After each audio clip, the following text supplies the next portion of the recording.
Hey there, friend! Welcome to Wordsmithing 101.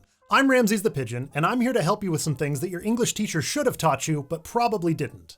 That isn't a shot at English teachers, by the way. They have one of the toughest jobs imaginable, and I can prove it to you. See, almost everyone learns to speak before they learn to write. And when they do start writing, it's usually treated as a surrogate for speech, despite being a related but unique form of communication.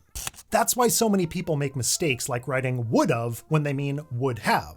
They're used to saying would've, and they know what those sounds mean, but they don't think of those sounds as actual words until they try to translate them into text. By the time that they're in school, most people need to unlearn a lot of stuff before they can learn anything new. So really, English teachers have to juggle two nearly impossible tasks at once. Fortunately, I'm not an English teacher. I'm just an editor who spends too much time on the internet. That means I can focus on specific details, and I can help address some common mistakes that people make. To keep things interesting, I'll also be sharing some trivia about one of my other passions, antiques. With every lesson, I'll set up something to show you. Did you catch that? There's actually a mistake in this sentence. Set up is a noun. It means assemblage or arrangement. If we switch it out, we can see that the sentence doesn't make sense. I'll arrangement something to show you reads like a malfunctioning computer making a weird threat. Well, I don't care what you call it, the machine calls it murder. The verb form is always two words, set and up. You can remember by trying to conjugate it. You wouldn't say, I'm set-upping some 19th century candlesticks. You'd say, I'm setting up some examples of Victorian brass. The same thing applies to almost every term that's composed of an action followed by a direction. You can set up your setup, lay out your layout, log in with your login, then check out during checkout. An airplane might fly by during a flyby, a runaway might run away, and if I keep offering examples, we all might break down while having a breakdown. I can't stand this torture! For a little palate cleanser, let's talk about this Chamberstick. You might have seen things like this in movies, like if some guy in pajamas and a nightcap needed to prowl through his house at night. This one was made in about 1790 or so, and it would have originally had both a snuffer and a wick trimmer. What it still has is its ejector. And shoots upward at 60 miles per hour. You'd think this was used to raise and lower the candle, and that's kind of true, but its primary purpose was actually to help recover unmelted wax. People went through a lot of candles back then, so anything that made removal and reuse easier was a must-have.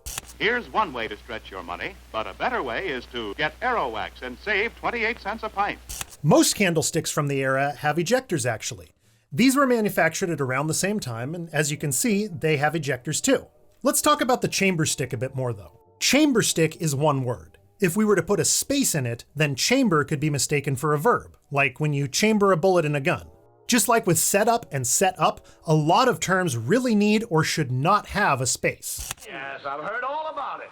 Take anyway, for example. It's an adverb that's usually used as a conversational link, like in anyway, these were made in the 1890s and they also have ejectors. We also use anyway to mean something kind of like regardless, as with, I was going to tell you about these anyway. It's a big lie! We shouldn't use anyway when we mean anyway, though. Have a look at this sentence. Just like regardless doesn't make any sense here, anyway doesn't make sense either. What we mean is any method or any route, so anyway should be two words. And whatever you do, wherever you go, you'll want to put your best foot forward. Anyway, is there any way that we can use this elsewhere? As it happens, yes. Any term that starts with any works the same way. For example, anyone is a pronoun that means any person, but anyone, the two-word form, means any specific instance of a non-person thing. That might seem a little bit confusing, so think of it like this. Imagine going to an antique store that's run by three people. A game show host who's there for some reason brings out three candlesticks. He tells you that you can pick any one. Now, candlesticks should always be sold in pairs, so that's kind of unreasonable. But because he used the two-word phrase anyone, you know that he's talking about the objects. If he'd said anyone, he would have meant the dealers. Put simply, the one-word term anyone always refers to people, and the two-word term anyone almost never does. Everyone and everyone is exactly the same. I made cookies for my guests, but my dog ate everyone means no more cookies. I made cookies for my guests, but my dog ate everyone is the premise for a gory movie. There are a couple of caveats to keep in mind. Everywhere is always one word, and every time is always two. That might seem a bit arbitrary, but there's actually a good reason for it. Where and everywhere are adverbs. Time is a noun. It's filling in for something like hour or day. Even if every time was one word, it wouldn't mean the same thing as every time. In fact, it would likely be an adjective. Think about every day and every day. The one-word form means ordinary, and the two-word form means each day. You can put any span of time in there. Every year, every week, every month, every fortnight. That one actually means 2 weeks, incidentally. The frenetic game full of 10-year-olds is spelled differently. The point is that they're all two-word phrases. Every year means each year. Every week means each week, and so on.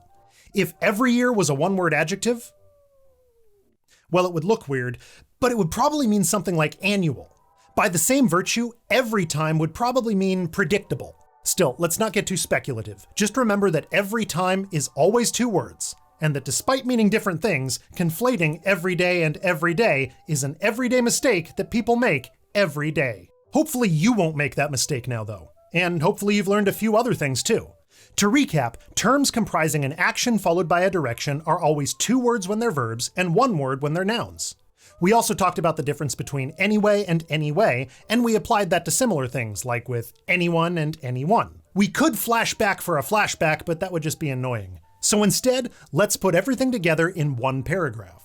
Anytime that I have any time to set up my setup, I have to lay out my layout first. I do it anyway, but if there were any way to avoid that everyday hassle, I'd choose that option every day. Yeah, it's clunky, but I'd like to see you do better. No, seriously, I'd like to see that. If you can come up with an example of your own, leave it down below in the comments. If there's one takeaway that I hope you'll take away though, it's something that we didn't discuss yet. There's a lot of really, really bad writing on the internet, and there's an incredible amount of misleading and contradictory information. It's tempting to address those problems. And if you're positive that you know what you're doing, you absolutely should offer corrections. When you do that though, remember to be as friendly and encouraging as humanly possible. Helping someone with their writing is an incredibly compassionate act, but only if it's done with good intentions. You've almost certainly seen people being insulting about it, and they do more harm than good. Besides, it's just rude. So your homework assignment, should you choose to accept it, is to watch for people misusing words like set up or every day, then offer the kindest and most supportive corrections that you can. That's a pretty good test, son.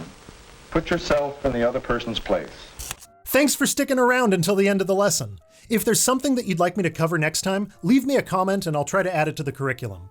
If you have any questions or if you'd like some more examples, you can find me on Reddit or just ask a passing pigeon to bring me a message. We have it doesn't matter. Until the next time that I see you, remember, ways with which we write will weave wonder with words. I got that in one take. Ways with which we write will weave... See, it's not... Ways with which we write will weave wonder with... Okay, it's not that hard. Ways with which we write will weave wonder with words. Yeah, okay.